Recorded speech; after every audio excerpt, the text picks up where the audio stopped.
going right into the bungee choke. Beautiful lateral drop. Wow.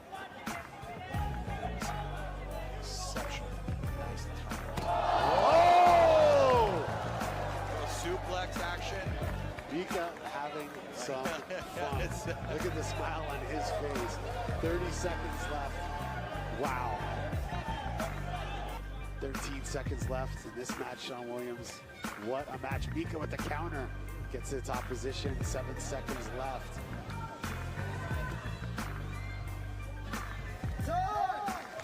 With a little push away with the foot here. All smiles. They shake hands. What a match. What awesome. Match. That's right. Awesome. That was a fantastic match. Just that the name decision doesn't justify what occurred here. So many submission attempts, beautiful wrestling attempts, beautiful counters, flying everywhere. Mica Galvao does what Mica Galvao does. Beautiful job. It's cool. That was a crazy match, Mica. Told you I would improve my wrestling at some point. Yeah, was that the plan? Did you want to showcase some wrestling this time? Yes, and who better than J-Rad? I think that the guy has like some sick wrestling, and I think that no better test than that, and it worked. So I think that the training has proved to be good, and now we just gotta wait for the final. And on the final, we gotta showcase some more cheats. Let's go, man. I want to ask you real quick about that armbar, where you and J-Rod that was insane. Okay, so I'm gonna tell you something. I saw Jay defending his arm many times like this. I was like, dude, I'm gonna be able to get his arm. And then he was so slick. Like, he was escaping, and then I was trying to find the elbow angle there. And bro, if he were like someone normal, I'm pretty sure I would have submitted. But then his arm was like stretching and slicking again, stretching, slicking again. Bro, I really thought that I could submit, but it is what it is. And we were able to give such a good match, so it was worth. And then you also, towards the end, you had that chest wrap throw, which was just like, what made you want to do that, honestly? Nah, you know, I was training some Greco. Okay, I'm gonna now showcase myself a little bit. So I won second place in Brazilian Nationals in Brazil for the Greco team. And I wanted to, you know, show what I learned. And then I went to spend a week with Meat in Colorado, doing some training at the training center. And then I got some hangs of like the takedowns, like the throws, using the headlocks and stuff. I was like, okay, I'm gonna try it. And then I was the end of the training, I was able to hit here at full grappling. And then I was like, bro, just sick. Tonight was good. That was awesome. Just one more, and then let's take this bout home. Awesome match, Mica. Thank you, my man.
Training in San Diego, California, representing 10th Planet, PJ Barge.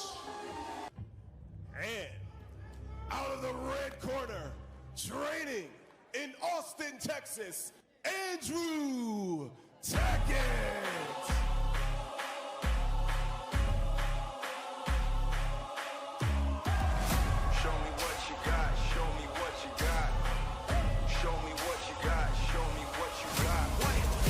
In the feet, I'm with the dogs, we popping a leash. Bragging a ball and a talking is cheap. Can't entertain what I got from the streets. I'm a Russian, you stalling, who guarding a beast. Top of the building, streaming Geronimo. Bet on an honor roll, I set a goal and I got me at least. Isn't it odd, repeating the odds. Part of my sweater, I pay for the culture, the image is better. Black on my skin is the same as the leather. My jacket a Letterman, that's with T. I've been a veteran, many men, trying to wish death upon many men. Glory the dead isn't cheap. Hustle like Jimmy, can't run from the heat. Hey. Show me what you got, show me what you got. Show me what you got. Show me what you got. Show me what you got. Show me what you got. Hey, hey. Show me what you got. Show me what you got. Give me the glory. I've been a man. I got the world in the palm of my hand. I've been a story. I cannot be sorry. I gave him the glory. It's all in the plans. Feel like a movie. The crowd in the stands. Clapping their hands. Waving their hands. Lights in a flurry. That's why they know I'm just not in a hurry. Cause I've been a man. Give me the glory. Give me the glory. Watch us been waving their hands. Give me the glory. Give me the glory. That was just part of the plan. Give me the glory. Give me the glory. Watch us been waving their hands. Give me the glory. Give me the glory. That was just part of the plan. Give me the glory. Run it up. Not with the fake, I'm a one-on-one. I'ma be great just to sum it up.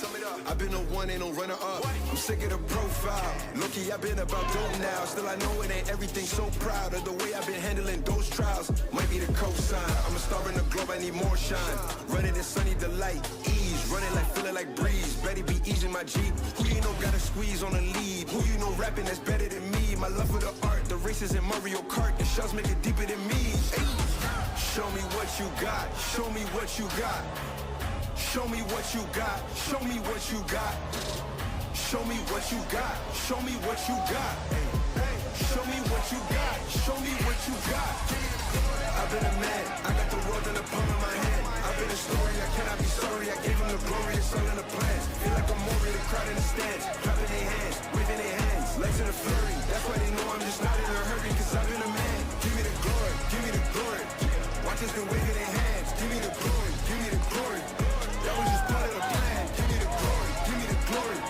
Watch us been waving their hands. Give me the glory. Give me the glory. That was just part of the plan. Give me the glory.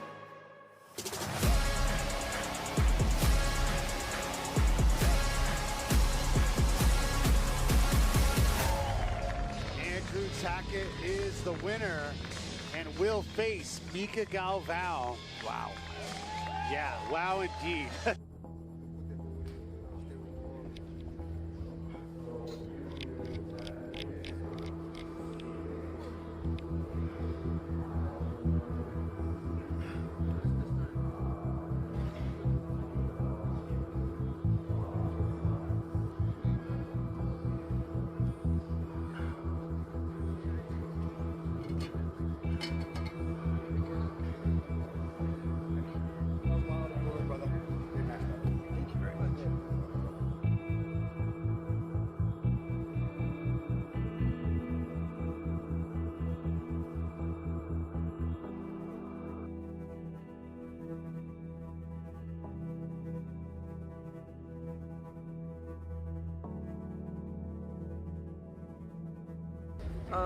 Of course, you guys saw the match. It was crazy. Me and PJ threw down. You know, we were both dogs. You know, we wanted to win really bad, so we were both throwing down. And like, I think it was when he got the really clean takedown on me towards the end. I felt like my back not like slip, but I felt it like shift a little bit. I've been struggling with like an L1 disc injury for about a year now. And it's been like in and out for about a year, but never too bad. And I felt it slip a little bit during the match, and when I would shoot on him, I just felt like a little pull on it every time I'd shoot towards the end. And as I was walking back here, I was like, man, my core's tightening up. And then I like laid down right here for about 5 minutes and got up, and I like couldn't move, and I like was like super stiff. And I had my brother's girlfriend, she's a massage therapist, and she was like loosening up my core and stuff. And then I stood up to test it, and it instantly slipped. So I didn't make the decision, my team did, which thankfully, you know, I wasn't in the right mind space. They told me to drop out. I wanted to fight, but they're telling me to drop out because my body's just not, you know, in the right state to compete. So PJ's gonna take my place, and he's more than prepared. He felt freaking, you know, like a dog out there. So I'm trying to play it smart. You know, I got trials and tournaments later this year, so I don't want to make whatever's wrong with my back like even worse against, you know, an amazing competitor like Mica. And I don't want to go out there not at my best against someone like Mica. I wish I could, because I know you guys want to see it, but at the end of the day, I have to think about what's best for Andrew. And I think this is best for my future, because I'm only 20. So that's kind of where I'm at right now. Sorry to everyone. I know Mica and PJ are going to put on an excellent performance. Yeah. Cool. All right, Paige, you want to just give me your thoughts? How you feeling right now? What's happening and what's going through your body right now? Yeah, it was a tough match with Andrew, physically, mentally, and obviously he had a tough one too and got hurt, you know. So Flo and the guys asked me if I could step in so that, you know, save the show, you know, and I had to collect myself and, you know, get over my feelings and my physical feelings too, and go out there and try to beat Mica now. So, how you feeling right now? We'll get there. We got about a match to get there, so we'll get there.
Pegou, já foi. Aí já foi.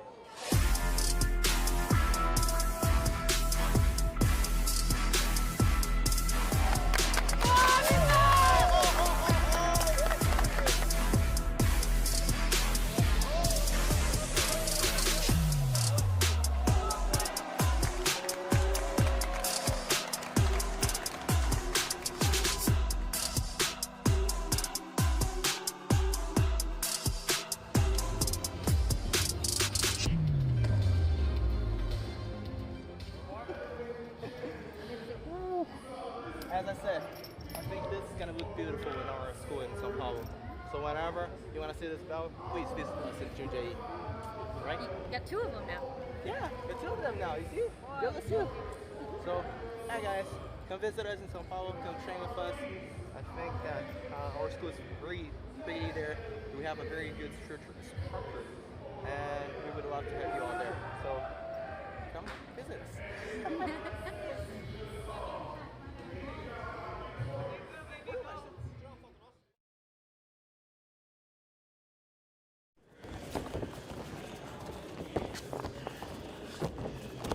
I feel good. Feel very happy to be here, make part of it, you know, make the GP, and have a lot of great athletes here who also gonna compete. But so I'm here, and you guys can expect anything because I go 100% in all my fights. Later on here, Baby Shark is gonna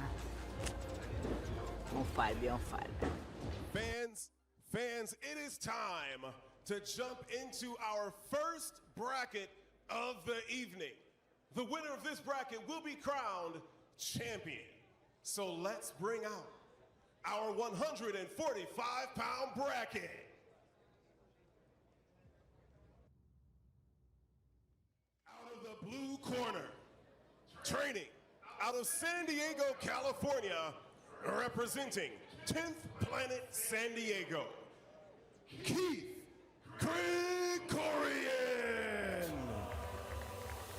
Gregorian makes his return to who's number one. Had a win over Gabriel Souza quite some time ago. Been looking forward to this young man to make his return. Yeah, he's very, very well-rounded. Always been very impressed by his performances. So, and he's got a really big task ahead of him right here. So it's going to be interesting to see how he can combine all of his skill sets and make good on someone that's the reigning ADCC champion. Well, he's got the Star Wars anthem in the background, so he's going to get motivation to take on the Baby Shark, now known as the Megalodon, who's going to come out to the ring right now. corner, training out of Jundiaí, Sao Paulo, Brazil, representing Escola, Mica Galvao, Diogo Hayes. Diogo Hayes, fighting out of Sao Paulo, originally from Manaus, Amazonas, Brazil, representing Team Mica Galvao Jiu-Jitsu, makes his return to who's number one. Current ADCC champion, Sean. Yeah, just a very, very impressive young man. So we'll see how his skill sets work with the rule set here. All right, let's take a look at our tail of the tape. Keith Krikorian, 25 years old, 5'8", weighed in at 144.6 pounds. Diogo Hayes, 21 years old, 5'5", weighed in the same 144.6, ranked number one in the Flow Grappling rankings, as he is the current ADCC champ.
I mean, mixed with getaway, red light, you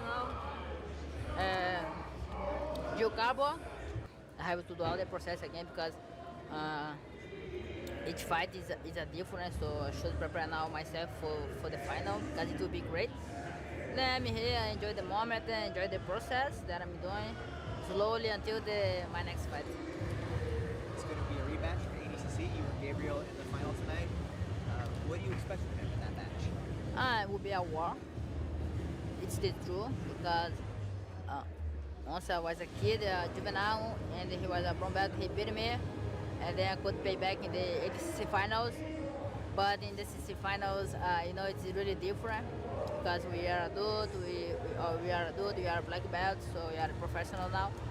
And then have a rematch against him will be great for our career because I really know he wants to pay back, but I'm here, better than ADCC, so can't wait to have this rematch again.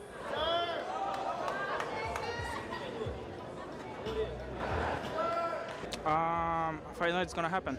Everybody has been waiting a year for that, and it's gonna happen. It's finally gonna happen tonight.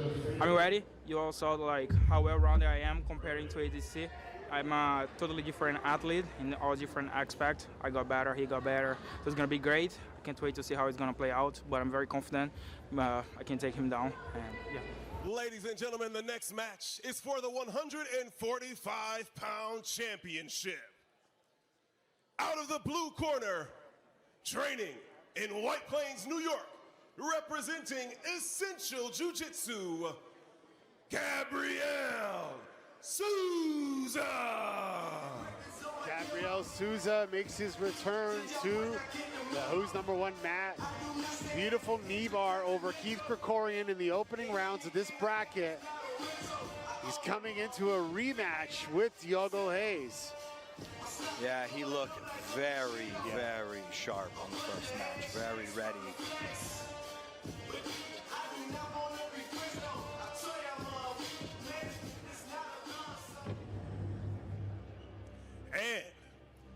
the red corner, training out of Jundiaí, Sao Paulo, Brazil, representing Escola Mica Galvao, Diogo Hayes. Diogo Hayes from Team Mica Galvao Jiu-Jitsu, originally from Manaus, Brazil. Now in Sao Paulo, makes his way to the 145-pound finals here at Who's Number One.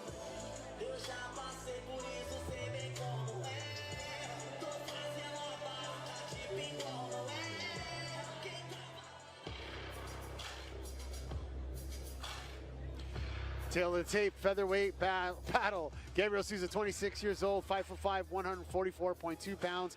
Diogo Hayes, 21 years old, 5'5", 144.6 pounds. This is the number 1 versus the number 2 ranked grapplers in the world. Yeah, this is going to be a really interesting match.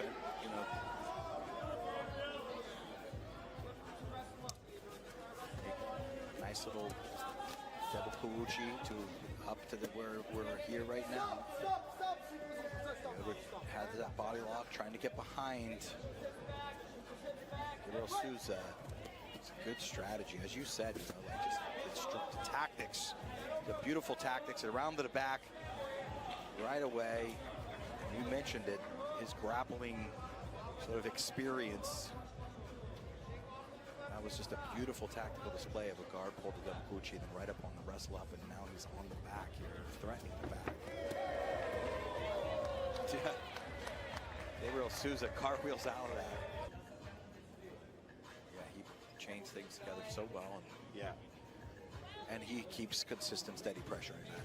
Yeah, and you know, both Diogo and Gabriel, they're just so the way they change passing attempts, passing directions, left, right, up, down, you know, angles.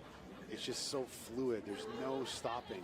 And as I say that, they went into 145 entanglements. Yeah, that's right. Now he's Gabriel's trying to get on that leg. Could just pull on the other leg and slide underneath. There you go. Slide that right leg all the way up and over.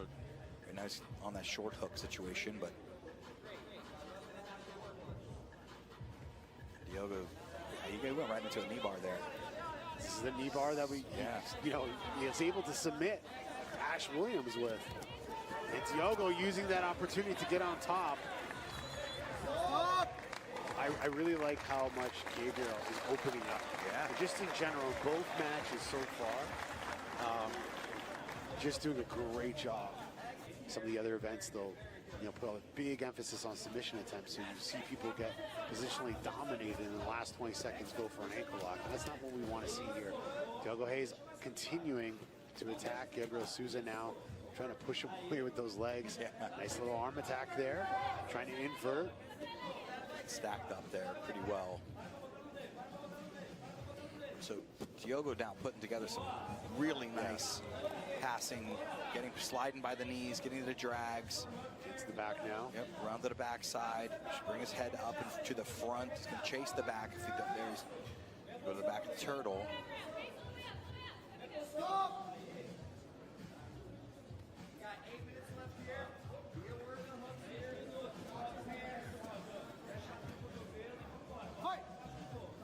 You can actually take them backwards really easy, and then all the sort of the things that happen with that. You can use forward style takedowns to create reactions. So roll out by Gabriel. And you can see same position now. Yeah, and you can see how, wow, now he got in deep in the leg. Let's see if he can use this. But Diogo does a really nice job on that roll through, just to let the legs go and guide the legs by, and almost did a guard pass. Did that on his first match as well.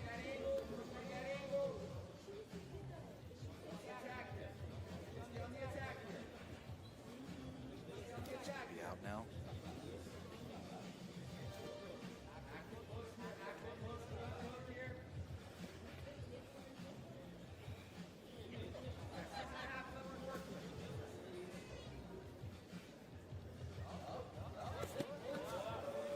By the side there.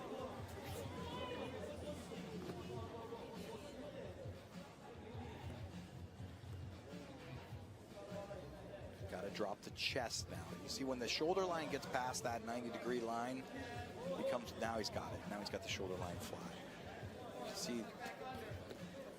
It looks like he's causing some frustration on Gabriel here. Yeah. Gabriel is like, it's like he kind of went out for a buggy choke, let it go. Then he rolled out, and he's kind of giving up that head and arm there.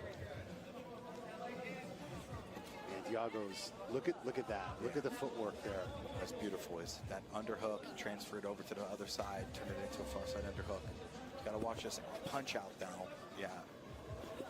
And Diogo, he's tangling those arms. He's searching for the arm. You saw it earlier on twice in his first match, but now looking for the back. Gabriel almost spins out. Diogo trying to mount. Gabriel back on top. My gosh, the pace of these two.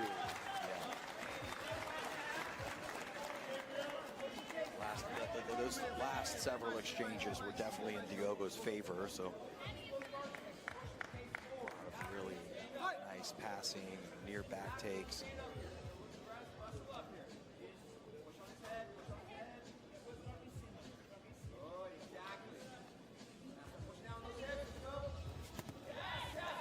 Gabriel with a nice little slide by, trying to get to the back now.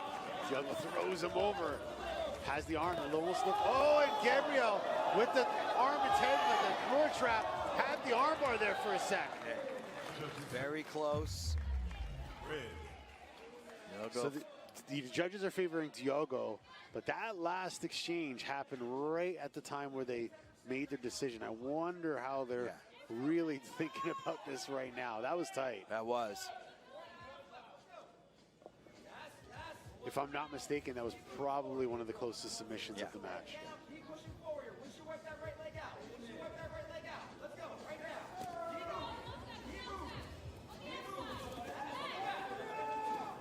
Front head arm, so trip, the back.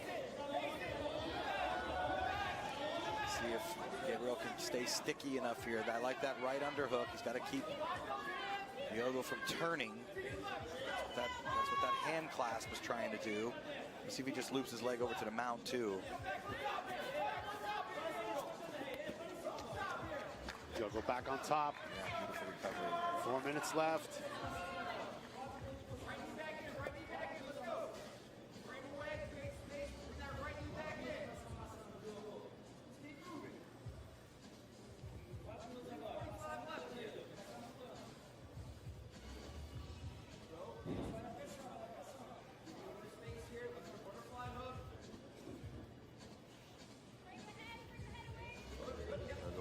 Hands clasp.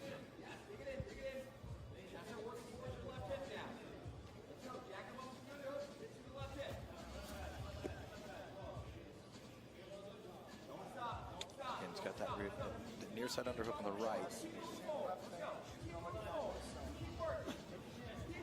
His head position was a little off, so Gabriel can clear him out. 3 minutes left. You know, I will say this, in both the 170 and the 145-pound bracket, all of the matches have been amazing. Even the athletes that lost really put their ass on the line here. Oh, yeah. And we definitely want that type of attitude and that kind of performance here at Who's Number One. So it doesn't matter who wins or loses this match. I'm really looking forward to having both men back here at Who's Number One. And in the Night of Champions, you know, let's see who becomes our first champion of these 4-man brackets that we put together. We did the Who's Number One Championship a couple years ago, decided to kind of go with the 4-man. It was a grueling long format we did back in the day. And that was initially to crown our first ever real champions of Who's Number One. And, you know, we had some divisions that didn't have any belted champs, and we're trying to, you know, fill all of those divisions as we progress throughout the year. We have a bunch of Who's Number One announcements to make coming up with our next event real soon, and then our schedule will be announced for the new year. And don't forget, guys, a ton of other amazing grappling shows on Flow Grappling. We got the ADCC trials coming up, you know, Quintet, Who's Number One, IBJJF, BJJ Stars, just so many amazing events. And then, of course, the capitalize on that whole scenario.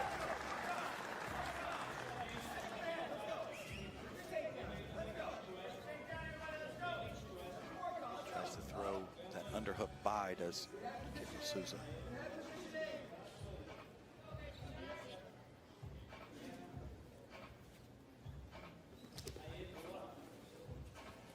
Oh, beautiful flying triangle attempt there off the takedown, but just slipped right out. Yeah, I think Diogo saw it coming, dipped his head down.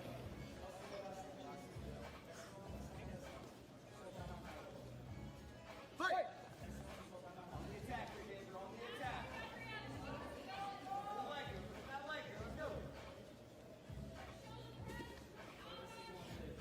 50 seconds left, and we will announce our first 145-pound champion here of Who's Number One on the celebration of Helio Gracie's birthday. It's respect to the legend, Grand Maestri Helio. What a championship it has been. What an event this has been. Once again, for you guys watching at home, if you're having a Who's Number One watch party, snap a pic, put it on your Instagram, add Who's Number One Champs, hashtag in the description. Let's take a look and see who the audience is here in this finals match. Diogo Hayes feels like he is about 20 seconds left to becoming the first ever champion of the 145-pound class here at Who's Number One. Yeah, I think so. Gabriel try to switch, trying to Kimura now. Rolls out. We talk about the experience. We talk about the maturity. We talk about the mat IQ of Diogo Hayes and Gabriel Souza. Both exceptional grapplers. And your winner, by unanimous decision, and new Who's Number One 145-pound champion, out of the red corner, Diogo Hayes.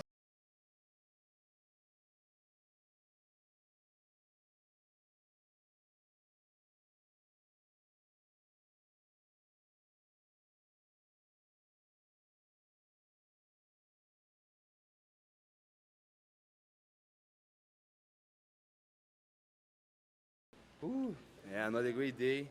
You know, like I say, after 1 week after the tournament, the boys gonna have a tournament this weekend too. Kind of take it easy, more relax, have more fun, and you know, work on small things, small details that we need to work to keep improving, keep the things going. Hey. The champ of the mop. For the video. The mop champ right here. Hey, look at this. The guys like mop the same place. Look at that. Listen, I've been mopping right here. Hey, they're really gonna go to camera mopping, sir. They're really gonna look at the camera. This guy come right here. We get it.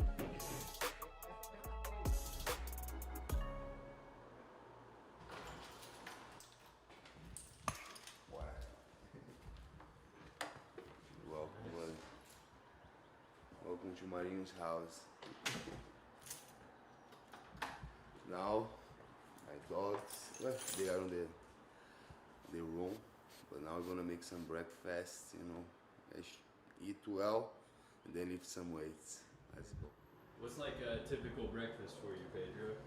I like the Kodiak pancakes, and we'll put some extra protein. And for me, like in the mornings, more these, you know, I like get the carbs, the protein, get some coffee, and we're ready to go. Perfect. It's really simple. You know, not that much like the fancy stuff, but the stuff that works. Protein, carbs. I think I get too early. This is a secret, okay? It was no a mistake. It was just like a secret detail to make better. Hey, it's Master Chef. Don't look good, but tastes good. Don't look good, but tastes good. A little bit. You know, like in Brazil, as we're joking always, like we eat more real food. You know, like it's more rice and beans, right? Like eggs in the morning. But in Brazil, we don't have that much like pancakes, these things, you know. And when I moved here, I really like the style. I really like the food here. It's really good. This is Blue. Fat boy eat a lot. This is Milo. Milo. He like Chihuahua, nerves. He's like, you know, the really champion. He's the boss of the house. He controls everything here. The boss. Go down. Bro, get this one. This one for you. This one, Pedro one. The best. For everybody. Man, this book is the best ever. I promise you, you're gonna get crazy reading this one. This one's the only book that I really read, you know, faster. Time.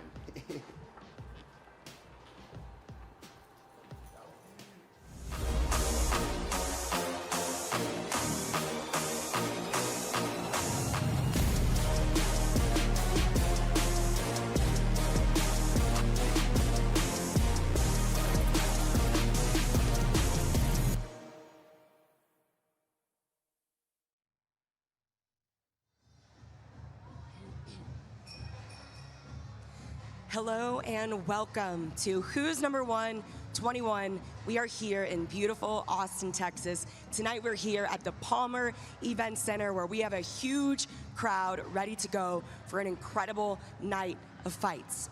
My name is Kendall Rusing and I am here with Shanji Ribeiro, the legend himself. Shanji, how are you feeling about tonight's show? Well, I feel fantastic tonight. It's an amazing night, beautiful public here today.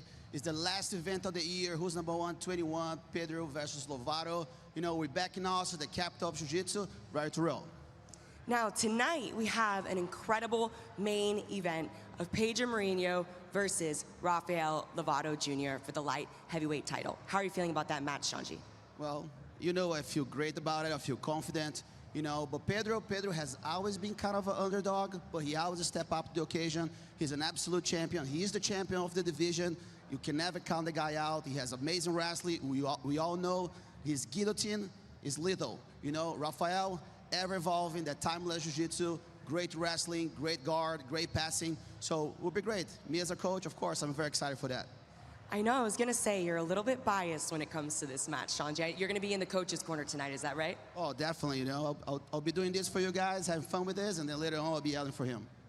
Now, it's interesting to note that Shanji and, I'm sorry, not Shanji, Lovato, of course, and Pedro Marinho were actually supposed to have this match last Who's Number One. It fell through, and then Rafael Lovato came out and had an incredible win anyway. Oh, yeah. Rafael is always a game. He does not shy away from a challenge. Pedro Marinho, unfortunately, have an injury, but Lovato was ready to go. He's been training basically for this fight for the past 4 months. So he's definitely ready to go. And I believe Marinho is also should be in the best shape of his life. And he's going to bring all that ability, all the youngness. So let's see what's going to happen against the old dog. Yeah, it's one thing that's interesting about this match is many people believe that Rafael Lovato Jr. is maybe one of the only people that could actually take Pedro Marinho down. However, it's a little sketchy to shoot it on Pedro Marinho with his guillotine attacks, right? So what do you think the strategy there is without giving too much away as the corner, of course? Well, I think it is very clear. You can't shoot the Marinho. You can't do a laser shot. That's pretty much what he do. He wears you down. He becomes aggressive until you do like a laser shot, and he can capitalize on it. But I do believe Rafael has the game plan. He's going to push the pace, tire him out, and put the top pressure. Absolutely. It's going to be a fight we're going to remember. So the second title match that we have is going to be Mica Galvao versus Kody Steele. Now, a little bit of unpredictable match coming into this event. What do you see going into this match, Shanji? Well, I was personally very excited about this match. Cody is being, you know, in a row. He's been doing ADCC trials. He's been competing. He's been coming from MMA, so he's definitely very aggressive. He's already has the wrestle jitsu, which is kind of his style.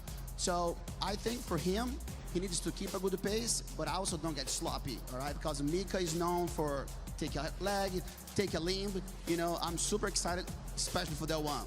We were talking about the suplex game, the wrestling game. So I believe the show, for me, is my personal favorite fight of the night. Yeah, I agree, Shanji, because Kody is one of those people that is explosive, he's exciting, but it could get him in trouble with a seasoned competitor like Mica Galvao who doesn't make many mistakes, right? Well, yeah, we saw, the Who's Number One, the incredible performance that he had, 2 fights, 2 submissions, the incredibly fine line lock. So, again, I'm going to be right on my seat, excited for that match. Amazing. And we have a third title match tonight. We have Pato versus Diogo Hayes. Now, Diogo Hayes will be defending his title for the very first time tonight. How do you expect this match to start off? I think this match is pretty interesting because Pato did lose to Diogo in the ADCC trials for the last ADCC in Brazil. But Pato also didn't get to go to the final and Diogo won. So I think Pato does have a chip on his shoulder. I think he wants to prove himself that he is a giant in this division. It's going to be a wrestling battle, a guard battle, like you mentioned before earlier. Pato does compete gi, no gi. Those guys go all over, right? So we'll see what's going to happen. I think it's going to be a battle. I believe Diogo going to play the top game, and we'll see what's going to happen. Coming from the AOJ crew, you know, Kody Abate, Tainan Dalpra, the Mendes brothers, I think Pato is ready to go. Yeah, it's interesting you mentioned coming from the AOJ crew as well, because they have a big crew coming into the event tonight. So you got to imagine that they are excited and ready to go for this rule set specifically, which I do think makes or breaks this specific match, right? Definitely. Awesome. So we have a bunch of other main card matches tonight. We have 7 main card matches in total. We have 3 of those title fights, and then we have 4 matches preceding that. So we have Lucas Barbosa versus Giancarlo Bodoni. We've got Roosevelt Souza versus Luke Griffith. We have Julia Maele versus Helena Cravar. Troy Russell versus Tainan Dalpra making his Nogi Who's Number 1 debut. So with this main card, it's worth mentioning that this is not the main card we were expecting to see. Of course, we thought we would see Gordon Ryan on the main stage tonight, and we're all wondering why he's not on the mat. Luckily, for fans at home and for everybody here, we actually have him in the building tonight, and we're gonna go over to Ricardo for a moment to catch him in an interview. All right, guys, I am here with the king, Gordon Ryan, defending Who's Number 1 and ADCC champion. Obviously, Gordon, we were all expecting you to be on the card tonight, but we'll get to that in a sec. Gotta ask you, stacked card. What are your thoughts on the matches tonight? I know you got some teammates, but what are your thoughts on Who's Number 121? Well, obviously, the card is stacked. I'm really excited for the main event, Lovato versus Pedro. A very interesting clash of styles. Both guys can play pretty good in every position. But then you have, you know, reigning ADCC champion Giancarlo, silver medalist Lucas Barbosa, multiple-time world champion, going at it. And I think their 4th or 5th match, you know, they both have wins on each other, so it'll be interesting to see how they play and how they've adapted to kind of deal with one another's game. And then just the whole way down the card, it's just stacked matches the entire way. I think, you know, they killed it with this card, just put, you know, local champions and you know, up-and-coming talent onto this card. Now, we have 3 title fights on the card tonight. As you mentioned, Lovato and Marinho. We got Mica against Kody. We got Diogo versus Diego. Predictions, I gotta ask you. You're the man that usually does your own predictions. Give us some predictions on tonight's championship matches. I mean, Diogo's hard to count out because he's just been winning everything. So I think you, at least recently, you have to go with Diogo if you're going to put your money on anybody. I think that, you know, Mica coming off winning that tournament and now being the I think that you kind of got to go with Mica. I think he's more just overall accomplished than Kody, but you can't count Kody out. Cody's, you know, very tough, scrappy, and you know, he comes to bring, you know, the heat every single time. But if I had to pick, I would go with Mica on that one. And then for the main event with Lovato and Pedro, I really don't know. I think that, you know, Lovato can play top position. I think if Lovato gets on top of Pedro, he's going to have a problem. But can he sweep or take Pedro down? I'm not sure. And do I think that Pedro could pass Lovato's guard? Potentially. You know, he's passed very good guard players' guards before. And he's known for his passing and his top game and his takedown. So I think that that can go either way. But I do see it going Lovato's way if he gets a good position on Pedro. So it'll be very interesting to see that clash of styles. All right, the entire grappling world wants to know, everyone in attendance wants to know. Last question for you. What happened with the injury, and when, more importantly, can we see you back on the mats again? So I was actually doing a misdirectional turning escape from the back, and I always have this one rib that pops when my hips get stuck in one position. I go to turn quickly from side to side, and I was doing just like a generic back escape, and I went to go start rolling, and my rib popped. Then I had the one that always goes, and I was like, yep, that is injured. But you know, ribs are tricky because if you don't heal them right, they just keep getting re-injured, and they're kind of like an annoying nuisance. But usually it's like 6 to 8 weeks, and then you're good to go. So hopefully by early next year, I'll be ready to hop back in there and get back in the saddle. All right, you heard it here first, guys. Hopefully early next year, we'll have the king back here at Who's Number 1. Let's kick it back to Kendall and Shanji for more information. Gordon Ryan's not the only superstar we've got in the building tonight, because we also have Tom DeBlas. Now, Tom DeBlas is a legend himself. He's a Nogi Pan and World Champion. He's also a 3-time ADCC Trials Champion. Tom, welcome to Who's Number 1. Oh, glad to be here. Super happy to be here. Super excited. Thank you, Kendall. Tom, is this your first time at Who's Number One with us? It's my first time up here with you guys. I've been to Who's Number One before. And what are you thinking of the energy tonight? I know you're originally here to be with Gordon as he was competing, but you're able to still come out with us and be on the show. What do you think of Who's Number One this evening? Who's Number One is always incredible. They're doing something that we haven't seen before. They bring a real professionalism to the event, and it's just a really beautiful thing to see for grappling and jiu-jitsu. Awesome. We're super excited that you're here, and I wanted to get your opinion on, obviously the match was supposed to be with Gordon, but that being said, with Giancarlo jumping in to replace him, what do you see in the match with Giancarlo and Lucas Barbosa? You know, I think anybody is a better match to have than Gordon. We know that, but Giancarlo is no joke. You know, he's probably the most improved grappler that I've ever seen in such a short period of time. His last ADCC run was nothing short of impeccable. He hits submissions from anywhere. His pace is relentless, and he's huge for his weight class. The question is going to be, could Lucas slow him down? Lucas cannot go toe-to-toe with him. He cannot scramble with him. Lucas is a very big, strong guy. He has great takedowns, great top control. But if he takes him down, he has to be able to pin his hips and control him. Can he do that? I'm not too sure. I think Giancarlo has a lot to prove. I think he's very hungry for this match, and these guys are training all year, and they're always ready to go. So Tom, you're a very advocate for like generations and the idea of timeless jiu-jitsu. One of our main event is a clash of generations, right? Rafael, 40-year-old, you know, a veteran, 40 years old against Pedro Marinho. You're outing him like that, Shanji. Huh? You repeated 40 twice. Well, that's okay. He likes to, you know, sometimes when you hit 40, you like to be the old gun in the young man game. So how do you feel about this clash of generations? The only fight that actually we can see that difference between generations. You know, I could never bet against Rafael. You know, I'm a huge fan of him. I like him as a man and as a person. I know he's your pupil. He has done the impossible. I'm not sure people really understand just how good Rafael is, what he's accomplished and what he's done. Between MMA and no-gi grappling and gi jiu-jitsu, I couldn't even attempt to do what he did. He was competing at the highest levels in the gi, MMA, and no-gi. Rafael has perfect fundamentals. His jiu-jitsu is perfect. If you let him get on top, it's going to be a huge problem. I do believe Rafael is savvy enough to keep his head away from Pedro, because we know Pedro, once he snatches that neck, it's nearly impossible to get away from. I'm going to go with Rafael. I'm a huge fan of him. I love him to death as a person. Pedro is no joke, man. He has a lot of fire inside of him. But again, he's going to have to be, he has to be flawless to beat a guy like Rafael. I believe he has to put Rafael down, stay on top, snatch the head, make Rafael even fight the headlock, fight the guillotine if he doesn't get it.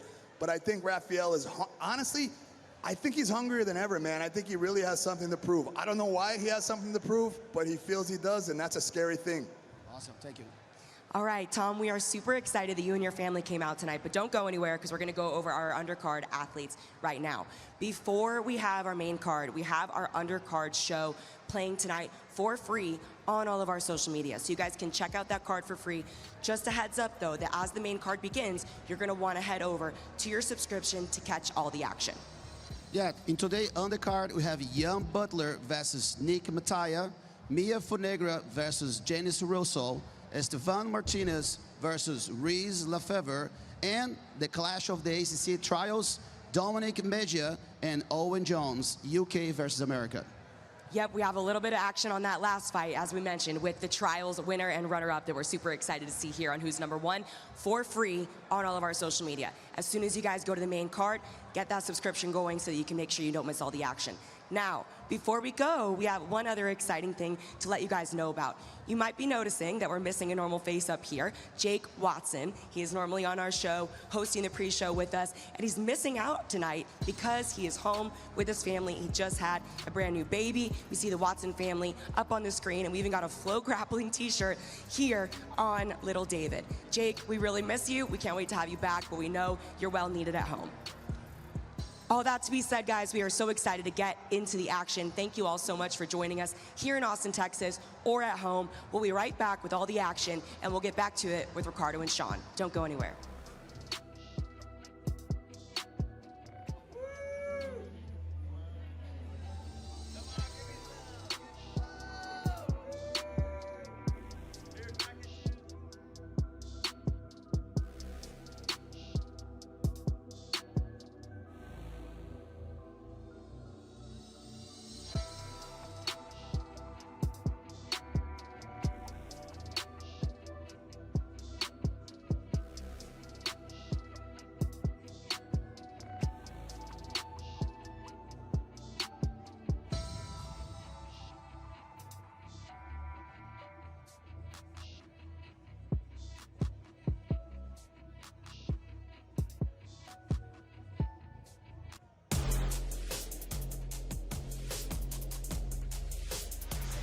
Live from the Mecca of Jiu-Jitsu, Austin, Texas. We're here for Who's Number 121, Marinho versus Lovato Jr. Ricardo Amendolia here with Sean Williams for an action-packed night of grappling and jiu-jitsu. Sean, what a stacked card. Yeah, man, it's one of the best cards of the year by far.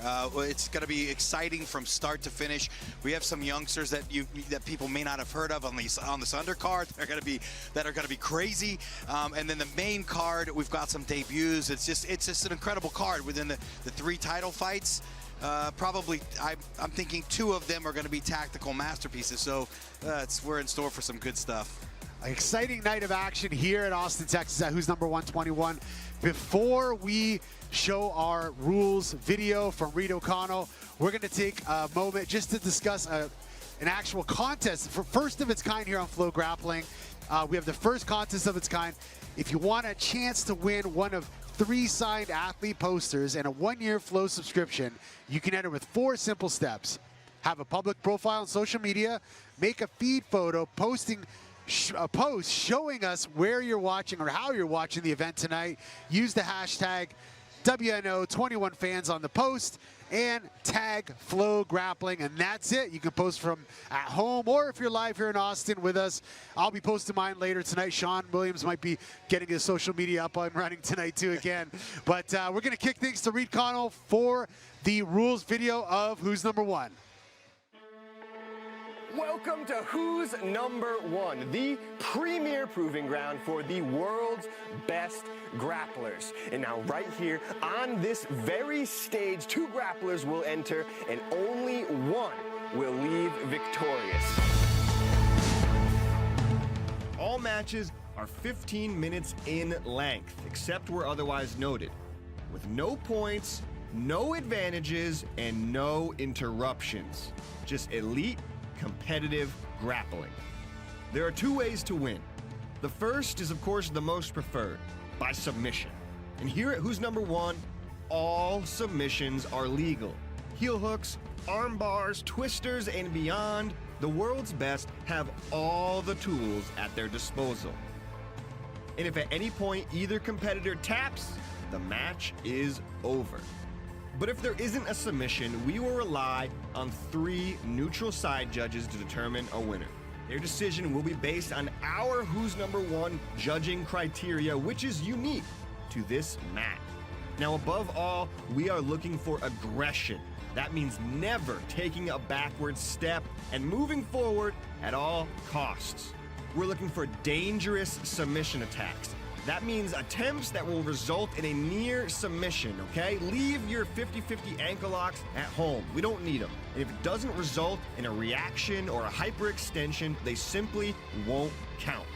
And finally, positional control. That means guard passes, mount, back takes, anything that leads to positional dominance. The match will be judged in its entirety, and the person with the better display of effective grappling skill will get their hand raised. The referee is also neutral and does not take part in the judges' decisions. His role is purely to control the action on the mats and reset the action should it go out of bounds. This is elite grappling competition at its purest form. A showcase for the world's best grapplers on the world's biggest stage. Just the best fighting the best. It's the only way to truly find out who's number 1.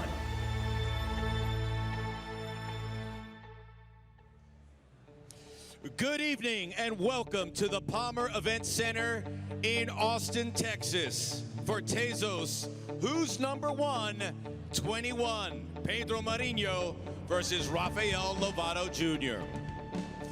We are presented by Fat Tire, and tonight's card features 4 prelims, 4 exciting main card matchups, and 3 championship bouts to decide who's number 1. We just have one question. Are you ready? All right, let's get it going. Our first fight of the night. Fighting out of the blue corner. Fighting out of Austin, Texas from the B team, Nick Mejia.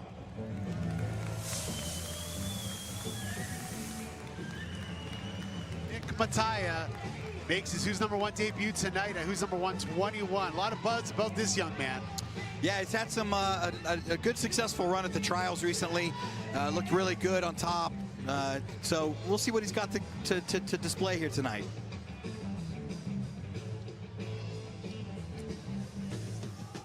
Fighting out of the red corner, out of Garden Grove, California, for 10th Planet Headquarters, Ian Butler. Ian Butler also making his Who's Number One debut. This man has done it all, from Glory Kickboxing to Bellator to wrestling, and now making his debut here in grappling. Yeah, we'll see how all that experience plays out. There's no points, but maybe that aggression will work into his favor here.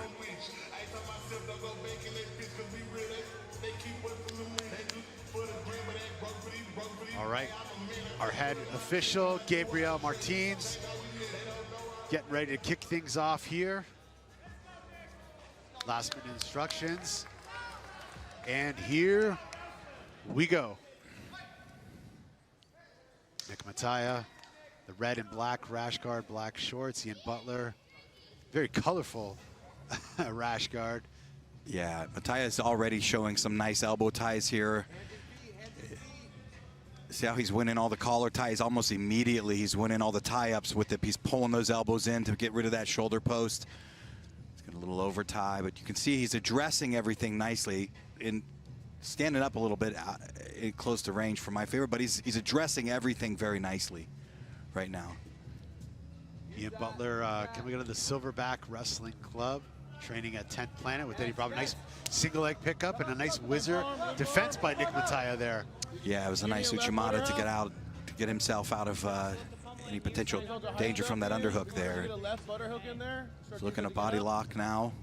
It's already over the knee, so he can use this left leg to pry that right leg out. He could let go and go head and arm if he would, if he wished. Right now, I guess he's got to pummel this right arm inside. So both double underhooks here for Ian. Let's see if he can get on the hips to push away, get to back to full butterfly guard, but not right now. He's not. And Mejia keeping his back nice and pinned. He's not letting Ian get to his side from the half guard. Definitely not a thing you want to allow, especially Nogi, where they can establish underhooks and attempt to get back up on top. Now mounted Nick Mejia. Yeah, that's right. And Butler needs to get an arm through the waist. Right now he's got an arm over the waist. That's going to have a mounted triangle just all over it if he's not careful. He's able to get out, but Butler slips out with the escape there. Let's go, get back after it. Come on, hands to feet, hands to feet. Man, I gotta appreciate the calm, cool, collective approach that Nick Mejia has been just progressing in this match. Heavy so on the far. head, Ian. Yeah. Heavy. I love it. Consistency, I think, is the most overlooked element of competition. And you don't have to be super fast. You don't have to be, these bursts. They have to be consistent. He's trying another Uchimata, puts him down again. Beautiful. So now we got to get up again, Ian. Now we got to get back to our feet knee again, cut Ian. pass there by attempt by Nick Mejia. And Butler doing a good job of kind of blocking that leg going through. But Mejia's got it, again, he's got his back pinned to the mat. He's going to slide that knee right through just as he did. Establishing side control. Just dominant position so far. Yeah, it looks like he wants to go for a triangle. Almost, he was almost penning that wrist on the stomach there, which is, he's going to mount as soon if he. But what we were saying is consistency. You can wear your opponent down. I mean, the easiest time to submit somebody is when they give up. That's literally the easiest time. So to slowly chip away on this case, it's a 9-minute match, but it really does help. Yeah, it's not just the technical warfare; it's that mental warfare that takes its toll. And now Mejia with a nice Kimura attempt. Yeah. Yeah, he's from side control. That's right. He needs to bring the hand behind. Now it's coming on. It's a late defense by Butler, but he powers out. Yeah, he just didn't close that lever on the arm. Anytime Judges favor blue. That's right. So again, obviously Nick Mejia being favored the judges so far. 9-minute match for you guys at home. We're doing 9 minutes for the prelims, and Nick Mejia's already got a Kimura once again. That one's much better. He's going to bring the wrist. There it is. Nick Mejia submits Ian Butler with the Kimura in just over 3 minutes. What a way to make your Who's Number One debut. Absolutely. Calm and cool, composed. B team in the house here, represented by Nick Mejia. Let's take a look at the replay. Beautiful Kimura, stepped over the head. Butler tried to straighten that arm out, but Mejia did a great job driving that wrist, back of the wrist to the mat, gets the Kimura. That's right. Big win for Nick Mejia, Austin's own. And with that win, hopefully we'll be seeing him in the main card here, who's #1 in the future. Yeah, he looked great.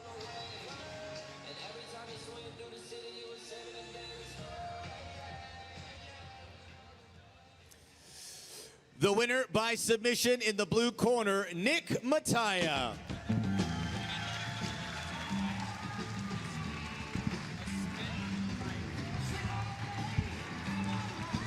Nick Mejia, winner by submission. Ian Butler having some words. Let's kick it over to Kendall Rosing for a word with our winner.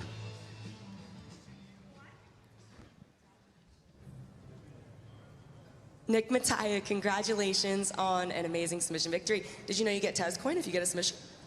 Well, now you know. Congratulations. Tell us how it feels to get a big submission victory on your first night here on Who's Number One.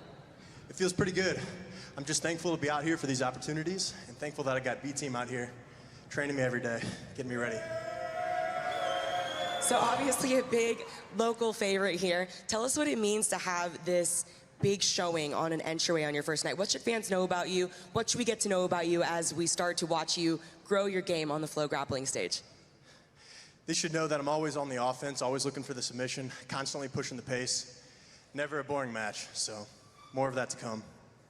Let's hear it one more time for Nick Mejia. Congratulations.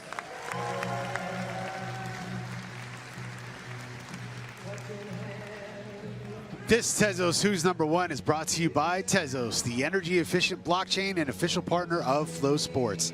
Tezos, designed to evolve, built to empower. Visit Tezos.com to learn more.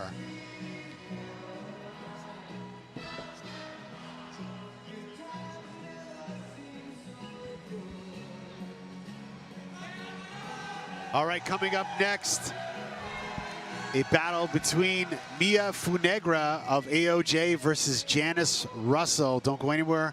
We'll be right back with a women's strawweight undercard bout.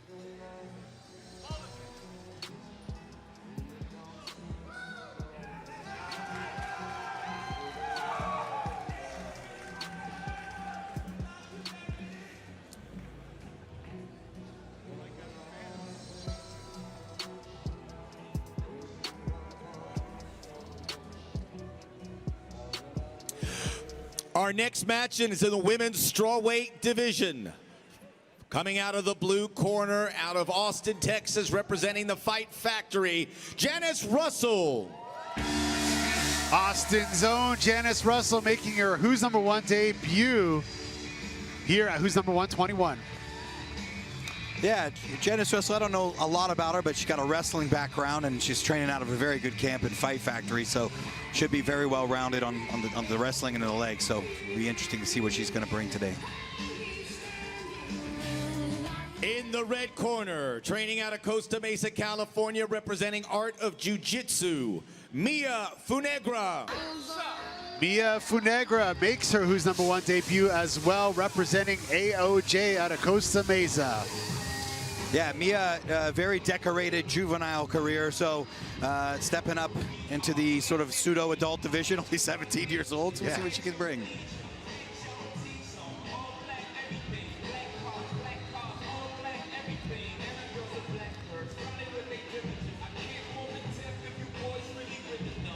All right, here we go.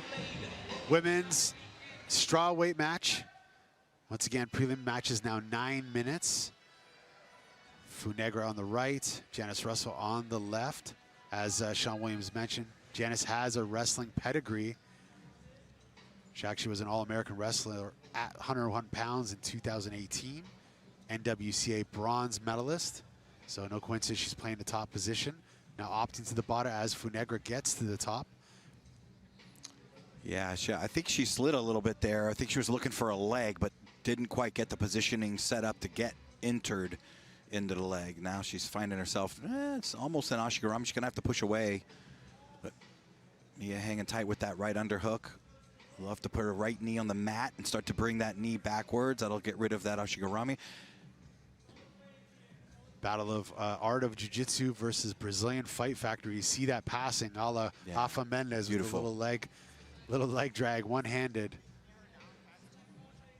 Mia Funegra cornered by Guilherme Mendes and Janice Russell. We see the Tackett brothers. Kody, who's fighting Mica Galvao later tonight, obviously. She moves the cross side pretty well. Again, she's going to knee cut through here. She may elect to go for a head arm or walk around Kimura here. Janice really has a clamp on that arm. She's going to try to invert and go to an arm lock, but just couldn't get her legs underneath. Look at the footwork and movement of Mia Funegra. Now opts for a triangle. Leg is over the shoulder. Janice just pulls right out. That little passing combination with the top spin, that is AOJ. That's classic AOJ passing. Yeah, it was beautiful. She just got a little bit off to the side there and didn't track the back. But again, I believe she's going to get in on the legs, use an X guard to off balance. Janice sitting back right on the foot there. Mia was able to slip out. Mia now sitting back on a leg of her own. Beautiful side-to-side passing attempts. Man, Janice has got some flexibility. Every time Mia is like partially passing, Janice is able to recover guard. But now Mia heard what I said and just passed right to north-south. Yeah, Janice needs to get her arms underneath now. She's got one arm, but there she's able to get around the guard. You can see that Mia's now just pacing herself. Like you can see she's passing. She's going to wear Janice down by this passing, regarding, good leg pummeling. Beautiful footwork by Mia Funegra there. Windshield wiper side to side, just tons of lateral movement, which is so frustrating to be on the bottom. It is, and she's got that far arm for Kimura here. I don't know if that's, you know, and again, I don't know a lot about her game, but right now she's looking great. Her outside passing is really looking good. Janice keeps spinning all the way to get that recovery. Mia with on the head there, had a little chin strap, but just lost control of the head. Janice sitting back on a foot once again. Now Janice, that's a third attempt there, but what's happening, she's got to pull the knee in. She's not able to secure the foot, so when she sits back, she really doesn't have the knee line. She be a little bit, if she get above the knee. Judges favor. She'll have a red. Successful chance there to stay on the leg, to get her legs over. And Mia once again on side control. Talk about the wrestling pedigree of Janice. We look at Mia, she's actually won double gold at Worlds as a juvenile, double gold at Nogi Worlds as a juvenile, and she only competed one time at the ADCC Orange County Open and won the advanced division against brown and black belts. So this is another phenom coming out of the AOJ camp. As I mentioned, that looks like she's attacking a triangle once again, but Janice did a great job of escaping her shoulder. This, you know, when you look at AOJ versus Brazilian Fight Factory, this is playing out exactly how it would appear on paper. Mia Funegra with the beautiful arm lock gets the submission. Huge win in her Who's Number One debut by Mia Funegra. Yeah, really, really nice campaign she put on from beginning to end. Not just very patient, like patient beyond her years for 17-year-old, just to take her time, pass, get into a position where she could then finish with that arm lock. She went near, almost had to remount there. She was going, I think she was going for the triangle here, as you were mentioning, and then decided to switch it to the arm lock with that defense there, and then heavy legs and flatten Janice out. Just a beautiful submission. Such a technical display by both young ladies here today. Great match. We're 2 for 2 for submissions so far, Sean Williams. We called a lot of exciting matches, and I think that's what we're in store for tonight. I believe so. Let's take a look at the replay. We saw the match earlier on, beginning. Oh, actually, we're going to skip the replay, sorry. Get the official word from our head official, Gabriel Martins. The winner via submission in the red corner, Mia Funegra. There it is, winner by submission, Mia Funegra of AOJ Art of Jiu-Jitsu in Costa Mesa, California. Student of the Mendez brothers, training partner of Titan Dalpra and Diego Pato, who we'll see in action later on tonight. Let's kick it back to Kendall for a word with our winner. Congratulations on a big submission victory. Here is your Tez coin bonus. This is your first time on Who's Number One, but we know that you are literally a quadruple world champion. So being on this stage, what's different? What does it mean to you? I think it's really cool because being on a big stage with a lot of people, I feel like it's a great place for me to display my jiu-jitsu. I've been training since I was 7-year-old. Like I said in the press conference, I train every day with black belts, girls like Jessa, Maisa, Margot, so it feels really nice to have a big stage to display the jiu-jitsu that I've been working really hard on. And since this is the entry point to many people for the flow stage being on Who's Number One, I know that you have some big sights ahead of you for this kind of a show. Is there anybody in particular you're hoping to climb the adult rankings in coming out of juvenile? Yes, I wanted to challenge myself, and if she would accept, I would like to set up a match with the no-gi world champion and no-gi pan champion in my division, Jennifer Aquino, so hopefully we can get that match set up. We'd definitely like to see that match here. Let's hear it one more time for Mia Funegra. Congratulations. All right, this Tezos Who's Number One is brought to you by Tezos, the energy efficient blockchain and official partner of Flow Sports. Tezos, designed to evolve, built to empower. Visit Tezos.com to learn more. Don't go anywhere, guys. We're going to take a short commercial break, and we'll be right back with more action at Who's Number 121.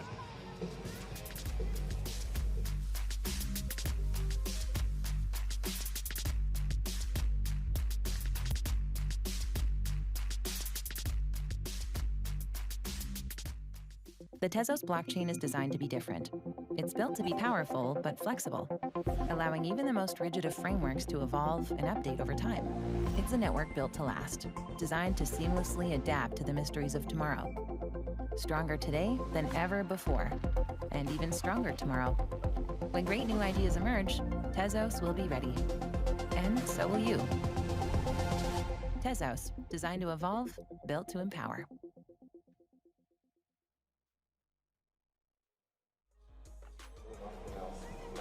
Just in jiu-jitsu, I'm just gonna keep working on every belt to get like black belts and focus on good.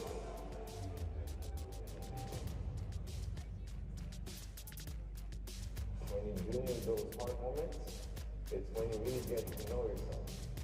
And you see that you're leading this race, now you're not leading anymore. I think we have like a perfect life where everything goes right, like all the time. I don't like to watch them losing, but I like the transformation that the hard times bring. Well, if they're expecting me to come back in 6 months, I'm gonna show that I can come back in 2. He was a completely different person. Like, it was incredible to watch. I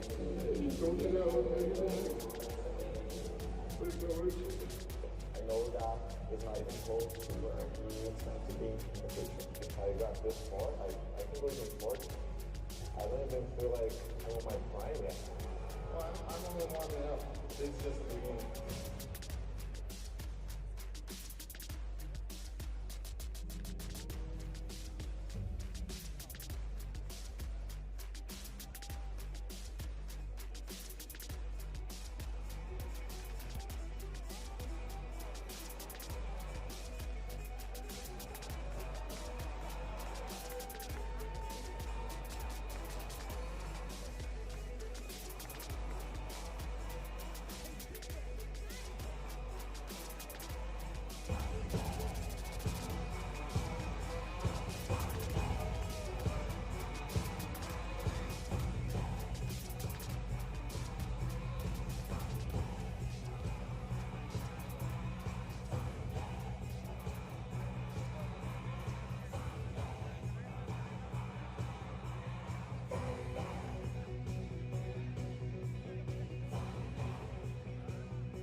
Our next preliminary match is in the men's lightweight division. Training out of Austin, Texas for New Wave out of the blue corner, Reese LaFever. Reese LaFever making his Who's Number One debut. He's mentioned fighting out of Austin, Texas, representing New Wave Jiu-Jitsu. Yeah, Reese, transplant from Tennessee, moved down to train with the guys at New Wave. So strong leg attacks, that's what he's looking for today. He's made a note of saying that he's going to go after the legs, I believe, so we'll see. His opponent training out of Hope Mills, North Carolina, representing the ZR team, Estevan Martinez. Estevan Martinez, the giant killer, three-time Who's Number One veteran, makes his return to Who's Number One 21. Very exciting competitor, very hard to submit. Like, he's been in some trouble and gotten out many, many times before, so. Yeah, we call him the giant killer, not afraid to fight against anyone, any weight, anytime. Let's kick things off with our referee, Gabriel Martins. Starts the action here. Estevan with a nice shot right away. That was a really nice shot. Nice arm drag here by Reese LaFever. He's got to put, I'd like to put that left hook in there. That'll help with that arm drag. See how Estevan was able to come around the corner there. That's what that, if you re-thread that left hook that you arm drag, it's very hard to come around the corner. Estevan working to the back there for a split second. Reese counters. Beautiful scramble here. Now Reese looking to get to the back, which, you know, I find it with bigger guys, it's actually harder to control Estevan in the back position. But Reese getting to the back brilliantly, making me eat my words once again here at Who's Number One. Now trying to get that second hook in. Estevan's in some trouble here. Yeah, he's going to sit to the hip. There he goes. He's got to keep scraping him off his back. There, he's almost out. He's got to sit again to the hip. He might be able to slide this out, come out the backside. Yep, he's going to limp, get that left arm over the top. He's out. There it is. Estevan out of the danger zone, now caught in an omoplata. This is bad now. If Reese is able to lock his hands, oh, he's not. Estevan got his hands untied. That's where you don't really want to be. You're getting your hands locked with a head and arm. He got his arm out. Estevan, they call Estevan the giant killer. We're going to be calling him Houdini because he's putting out escape after escape here tonight. Well, I'll tell you, that's what I said right away, is he gets himself out of some situations. I've called plenty of his matches where he's been in some bad stuff and just got right out. And loves to put on a show, does Estevan Martinez. Yeah, this is exactly the pace and what we want to see from matches here at Who's Number One. You know, Estevan jumping there. It is again, trying to blast by the guard of Reese LaFever. And a flying triangle attempt by Estevan Martinez. And another one. Yeah, Estevan really turning it up. Now, you do have to watch those if, you know, if Reese gets a hold of a leg when you enter in there. That's dangerous right now, like right there. But he's able to slip the knee line right away, is Estevan. So that's 2 flying triangles, about 3 flying guard passes, and a flying knee cut by Estevan. 2 submission escapes, 1 back escape.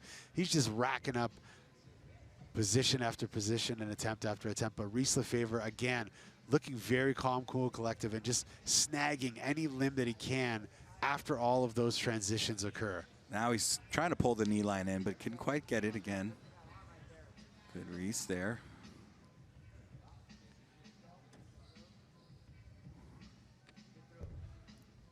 Biggest lull in this whole entire match so far is this 10 seconds. It really has happened right here. So, and, you know, this is a 9-minute match, or we've changed our undercard matches to 9 minutes. So we're gonna have a judge's favor here in a few seconds. We should.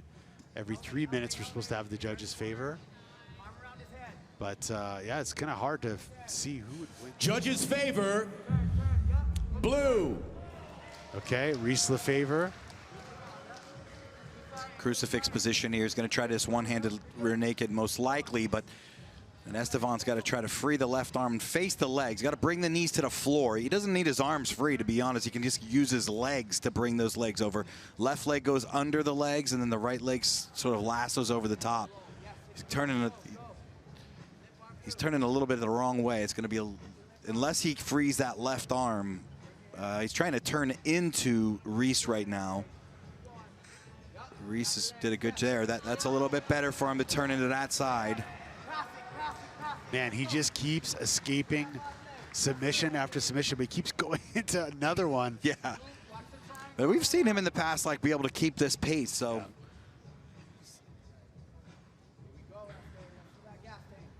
Reese LaFever up in the judges' favor so far, but Estevan Martinez definitely up in the style points category. Yeah, that's right. I think the fan favorite. Yeah. Those take a lot of energy, though. Those cartwheeling tornado passes. I don't know if that was a fake or it was just like, I don't know if I could do another one. Yeah. Reese trying to get in on the leg there with an inversion, a little shin-to-shin inversion, but Estevan pummeled nicely. Estevan putting on a nice pace here.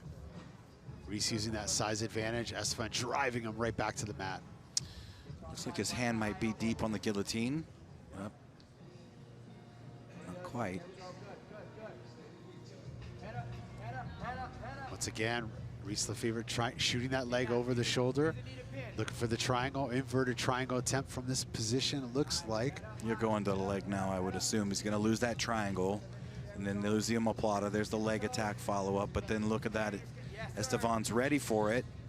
And you got to imagine, you know, Reese being so much more taller than him. Yeah. Might be a challenge to get those legs because they're a lot shorter than his. Yeah, hard to keep the knee line in on short legs.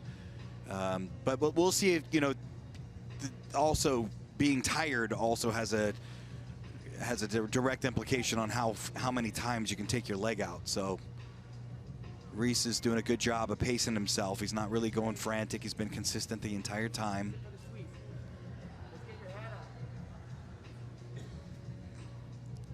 Estevan getting to the knees. Reese once again on that crucifix back control.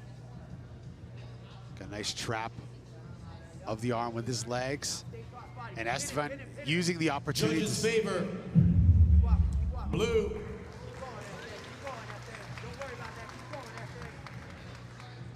And a little tighter now on the leg. He's got a good, yep, almost had a good bite on that ankle, but Estevan again.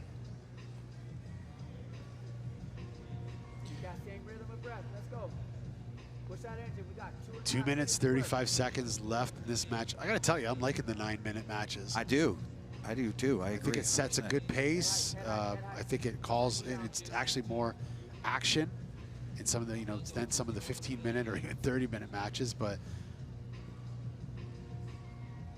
Reese now controlling from the top position. Estevan trying to get that low single there, trying to get back to his knees. You can see Reese tried to back, he was thinking about back stepping in the leg, and you can see that Estevan brought that knee up right away to avoid anything like that. Reese again on the back. Oh, Estevan spins again. Right there. He's gonna try to take his back. It's not. Turns now. Look for that far underhook right there. Repummel that in. Look for that. Good pass with the arm and guillotine. He's got to push shoulder on the floor, shoulder and head on the mat, and then he can open up that right knee. You got to open that right knee up to that top hip.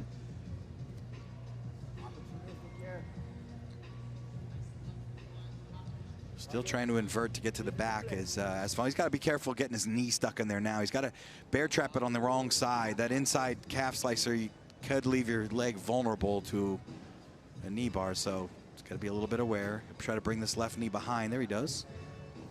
See if he can come up on a leg drag now. Yeah, the pace of Estevan Martinez is something. Here we go, Estevan, let's go. It's very inspiring. Although he's not, maintaining positions or actually like getting to dominant positions. Man, the fight in Estevan Martinez is just awesome. It is, and I'll tell you what, this is a real good match for Reese LaFever as well, because most likely he doesn't have too many people in the training hall. There's now his knees in there. He's got the knee line. Let's see if he's got a good bite on it. Had a reverse figure 4 grip, but still was able to get out. But this will teach him a lot from this match about positions and when to give up. Give up some of these a little earlier. Could be probably in a little bit more advantageous position. Throw it by, throw it by. Let's go, here we go. Small time, let's go, let's go. 17 Don't seconds stop. left. Keep moving, Esther, keep moving. Estevan not giving up. Reese with that head control once again, trying to defend that pass. Throw it by, throw it by. Final 5 seconds of the match. All right, so this is going to be the first decision of the night, but man, that was something. Action-packed, nonstop, from start to finish. Great job by both athletes. Yeah, that was a 9-minute sprint from Estevan. That was. Yeah, I think just by the criteria though, Reese definitely had the dominant submission attempts for sure. He was the more efficient of the two as far as his moves were much more productive. The techniques were much more productive than just movement-based things that were entertaining for us and for the fans, but much more productive in nature, I believe, as well. All right, we're going to have the official word from our judges in a sec here. Here we go. The winner via unanimous decision in the blue corner, Reese LaFever. Reese LaFever wins in his Who's Number One debut. Very exciting match with Estevan Martinez. Weathered the storm of about 945 scrambles and was able to dominate and get the win. Let's kick it over to Kendall Rusing for a word with our winner.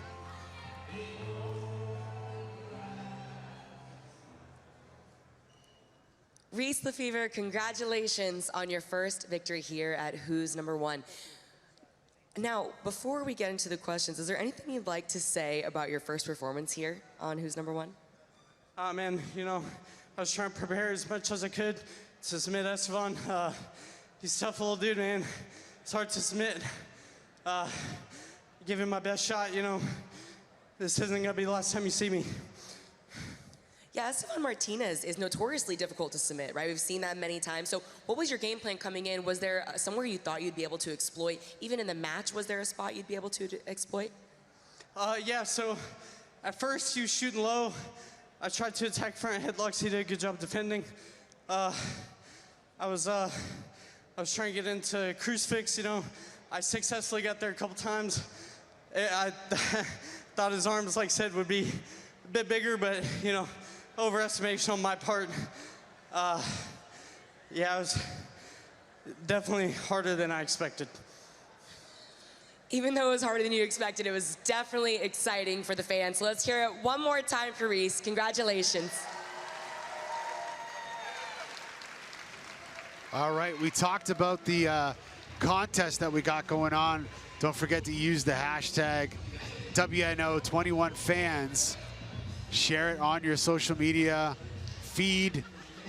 Tag Flow Grappling. And we got some people. We got the Rodriguez brothers. They're watching live. The Rodriguez brothers, BJJ.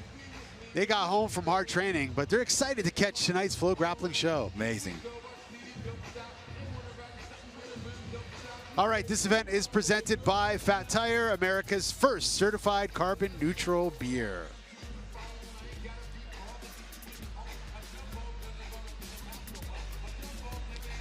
This event is also sponsored by Kicksite BJJ software, rated #1 by thousands of athletes and owners worldwide.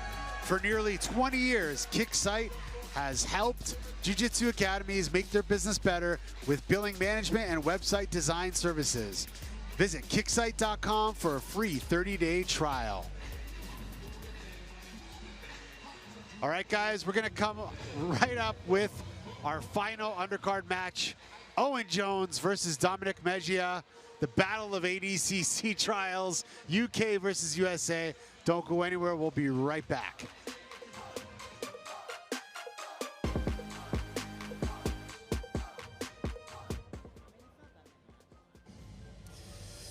Our next preliminary match, competing in the featherweight division. In the blue corner, out of London, England, fighting for Apex Jiu-Jitsu, Owen Jones. The European ADCC Trials winner. A lot of buzz about this young man. Owen Jones makes his Who's #1 debut. Yeah, had a really good performance as of late, and it looked great. Just exciting, good everywhere, very well-rounded competitor. So I look forward to seeing this today. His opponent out of the red corner, training out of Austin, Texas for New Wave, Dominic Mejia. Dominic Mejia makes his return to Who's Number One, 1-0 record, East Coast Trials silver medalist, multiple-time ADCC Open champion. Yeah, and also, you know, for the lighter division has a very good, tight passing game, so might need that now.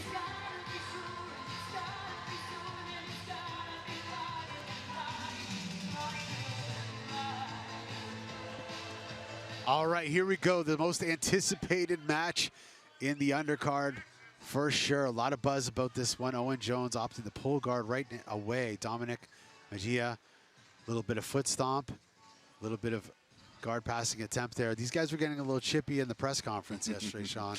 Well, let's see. Dominic has looked good here with some of his tight passings. You're going to want to see him circle towards his right. He's going to keep getting that left leg back as Owen Jones looks like he wants to go underneath and invert. So Dominic Mejia, now resident of Austin, Texas, training at New Wave Jiu-Jitsu. Owen Jones, Apex Jiu-Jitsu, London, England, but came down to train with B Team. Trains out of Apex BJJ. As we mentioned, Owen Jones, the European ADCC Trials winner. A lot of buzz around his performances at that Trials. You can check out all those matches on Flow Grappling, the entire archives of the ADCC European Trials. you can see Dominic trying to keep that left leg back, circling. You can use an underhook there, a little near side underhook in the armpit. He was using a stiff arm, the neck. He could also just separate and start trying to pass on the other side. Very typical that if someone lays down on their right hip, that's their strong side. So yeah, Dominic had an amazing breakout performance at Who's Number One a few editions ago, and then he's just been tearing it up on the ADCC Open scene. Really kind of coming into his own. Really action-packed competitor from start to finish. there's a stiff arm of the neck. Really, that's just trying to keep Owen from going underneath there, circling that left leg back. He's trying to get into these tight butterfly guard passing situations. He may back step out if he's got the ankle there. He's trying to get trying to get to the ankle.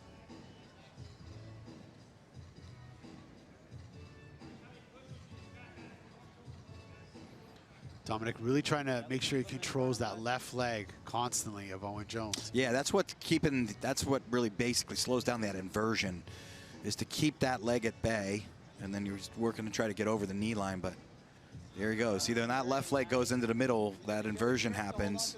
You can use this to heist up as well. You can use this to gain top position. Nicky Ryan in the corner of Owen Jones, indicating that he can use this that leg attempt to gain top position, but Dominic Mejia shutting him down, back on top. Yeah, that's, in my opinion, that's what the foot locks are best for, is going from when you have another guy that's very good on the legs. It's a very good way to sweep. It's a very good way to reverse the situation altogether. That's a good strategy by Dominic right there, is to reverse the grip and cut around the north-south. Very good strategy. Working knees back in. Let's get a connection to one of his arms with the palm of legs to the inside. 5 minutes, 45 seconds left in this match. Judges favor blue. Looks like Owen Jones is the favorite so far. 5.5 minutes left. I was going to invert again here. Just trying to get inside on that leg. You can even use this to climb on top if you feel like you can't gain the leg. Nice entry. Center chest here, center chest here. We have inverts of our own. Let's try and get legs locked when we can. Come up with that. You can always come up as well. Dominic rethreading the leg there. He was in danger there. He had that leg. Yeah, that was a good entry on the leg. It was deep. He's got his own leg attack here. Be mindful of your own. Dominic, and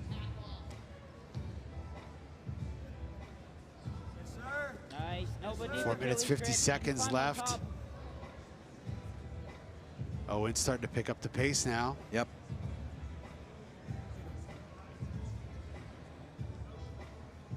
Four and a half minutes left.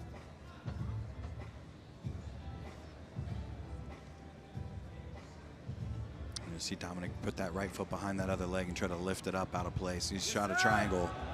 Yep. You can use this to wrestle up as well. Some nice leg stuff here by Owen Jones. He's doing a good job creating some action. I'd like to see Dominic separate. I liked how he walked to north-south, but that's what I'd like to see him do. Pass to that other side. But the north-south passing was good for him. He only tried it once, but it was good for him. And Getting connection to the legs. It was a nice little combination. Knee cut to the left and then pass to the right. Yep. But Owen Jones got a hold of his wrist and sucked him right back into the inverted de la Riva here. Can also use his left foot to push down that inverted de la Riva. That sort of takes that whole entire thing away. Got it back into the middle if that happens, but it does get rid of that hook. Dominic uses his left leg. It actually pummels it all the way back by that heel. He's going arm in guillotine, trying to pass with arm in guillotine. It's a nice try right there. Come up, stay up, come up. Not sure what the main judge or main official said there to both gentlemen, but Dominic immediately attacked that head right after the break. 3 minutes, 15 seconds left. Be interesting to see who gets the second judge's favor. Trying to enter on both legs here. You might be able to scoop into the opposite leg. Judges' favor. Blue. Again, I like that north-south style where he goes all the way around the north-south. Continue to do that. In on the arm now. You could shoot up triangles. He's got a nice little trap there on the arm, but just doesn't feel like it's the right position to finish. Yeah, Dominic was able to slip his elbow.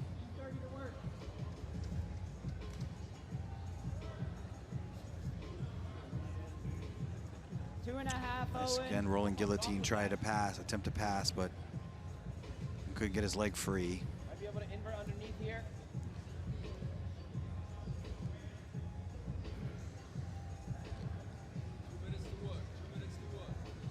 It's been an exciting night of action here at Who's Number 121 from Austin, Texas. And coming up after this on the main card, we have the no-gi debut of Titan Talbra. Dominic Mejia now jumping on that leg. Owen Jones looking to get to the back. Dominic on a nice toe hold there. Yeah, he almost fixed his leg nice, because the toe hold could have got his back taken there, but he tried to fix his leg to suck Owen Jones's leg, and he did it. It was very, very nice attempt to do that. Even use it to just climb on top. There's just a minute 30 Dominic's had a couple submission attempts, but I wouldn't say that they were super compelling submissions. So I don't know if the judges are going to, favor those per se. But yeah, it'd be interesting to see how they call this one. Keeping them in front. Yeah, that's again that passing to the opposite side, going all the way to north-south is again a good tactic. Elbows back in. Dominic keeping busy from the top, but Owen just doing a great job regarding where he wants to be and keeping connected to his opponent. Yeah, Dominic really not been able to solve this inverted de la Riva. Come on top, finish on top, let's go. Use this to get on top. 50 seconds. I don't think it matters. It doesn't matter. If he wants to stand either looking to enter into the legs or climb on top. 40 seconds left in this match. 30 seconds, though. Keep it down, belly. Dominic with the straight ankle lock attack there on Owen Jones. Belly up, belly up, belly up. Yeah, now Owen Jones saying it's nothing. No, he's got the pressure off now on the straight foot lock. Wedging back take here. Wedging back take, wedging back take. Bring your knee The out. pressure came off there. I hear the B team saying wedging back take off that leg attack. That was that back take he used a little earlier. Oh, Owen Jones now almost gets to the back of Dominic Mejia.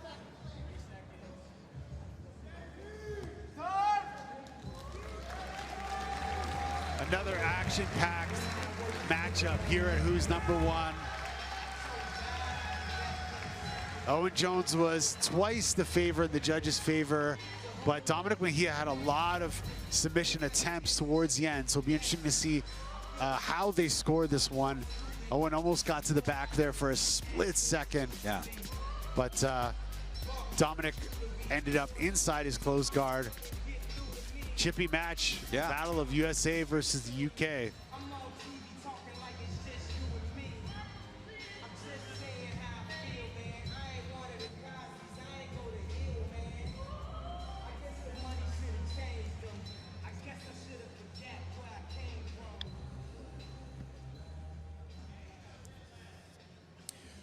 The winner via unanimous decision in the blue corner, Owen Jones.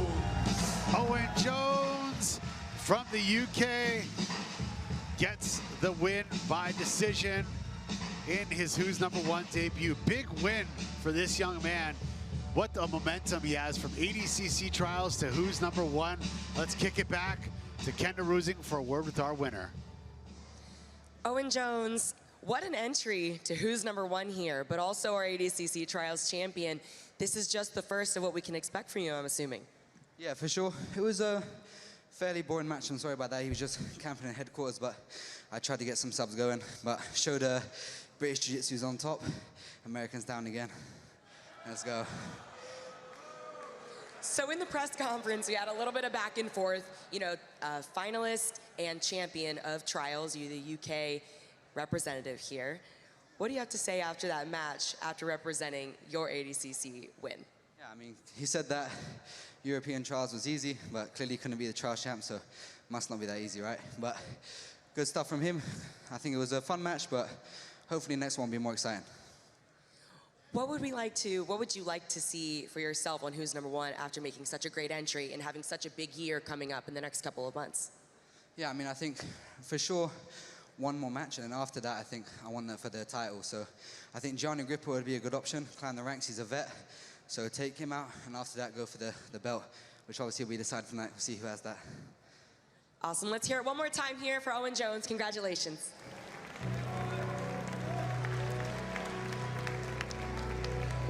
Guys, that concludes the live stream on the social media broadcast of Who's Number 121. Go to flowsports.tv. Join now to get your Flow Grappling subscription so you can catch the main card. We're about to see the no-gi debut of Tynan Dalpra, ladies and gentlemen, and a whole stacked card of other matches. So go to flowgrappling.com. If you don't have a subscription, are you even a grappling fan at this point? Go subscribe to Flow and catch the rest of the action of Who's Number 121. All right, tonight's Who's Number 121 presented by Defense Soap, now the official soap and body wipe of Flow Grappling. Protecting you for over 15 years. Defend what you have built. All right, guys, as I mentioned, that was the conclusion of the free broadcast. Go to flowgrappling.com to watch the main card. We'll be back after this short break for the main card of Flow Grappling Who's Number 121. Don't go anywhere, guys. We'll be right back.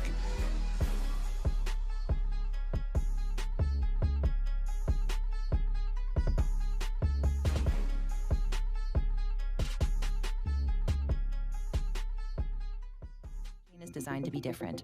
It's built to be powerful but flexible, allowing even the most rigid of frameworks to evolve and update over time. It's a network built to last, designed to seamlessly adapt to the mysteries of tomorrow. Stronger today than ever before, and even stronger tomorrow. When great new ideas emerge, Tezos will be ready. And so will you. Tezos, designed to evolve, built to empower. Competition. We are going to show I'm on my way home. I'm on my way. Next, let's see the video. You another